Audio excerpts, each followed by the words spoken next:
Hi, I'm Stephen Castle. I'm a professional boxer and I've been teaching kids to box for about 15 years now.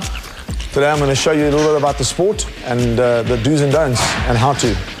Boxing is a fighting sport, pretty much like your karates or judo and those sort of sports. Boxing has been around for many years and basically the difference between boxing and other sports is that it's a contact sport where we wear gloves and two guys get into a ring and fight each other over is the more dominant based upon punches landed and scored by judges watching it. Pretty much, as I said, like other fighting sports where judges decide who the winner is. To do boxing, you actually need very little equipment. If you decide to get more competitive with the sport, you would have to find yourself a boxing gym that competes in an amateur field.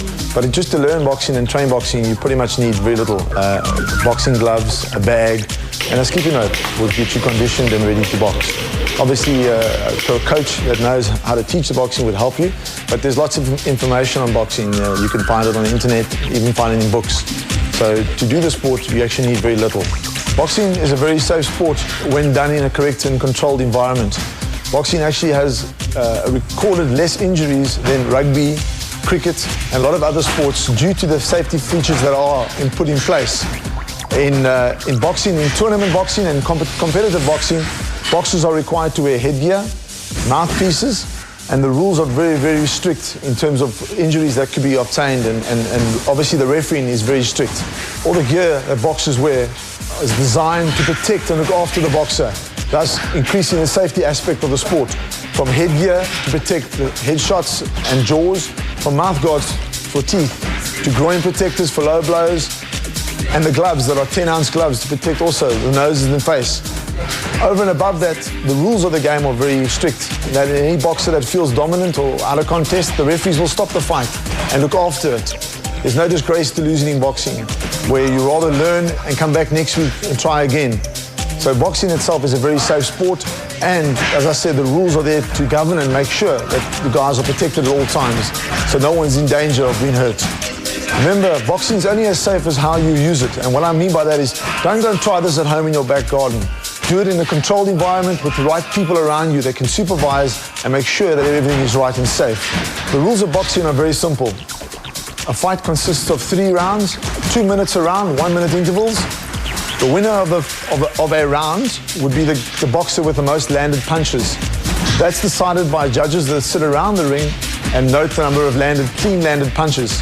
Punches have to land on the front of the face, in front of the ear, on the torso, in front of the section, in front of the body, and above the waist.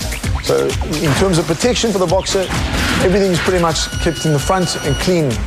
Low blows are not allowed. After the 3 rounds are up, the boxer with the most landed punches through those 3 rounds is called the winner. If you break the rules in boxing, the penalties are a verbal warning firstly, secondly followed by a point deduction, and ultimately then being disqualified from the actual fight. Thus, you losing the fight.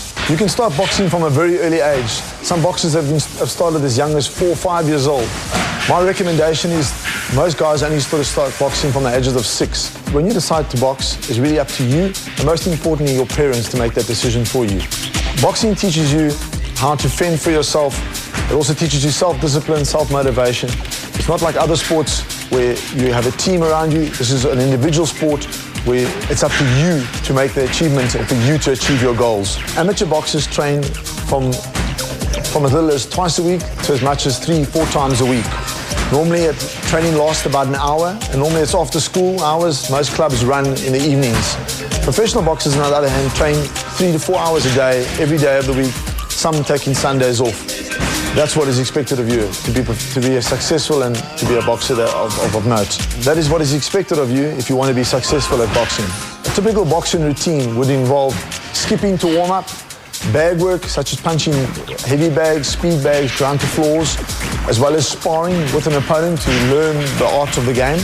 And then obviously strength training, where we work on the stomach muscles, neck muscles, and arm muscles that we use in the game. If you're interested in getting involved in boxing or would like more information, email us on info@topbox.co.za. And remember, boxing's safe as long as you do it in the right environment with controlled supervision.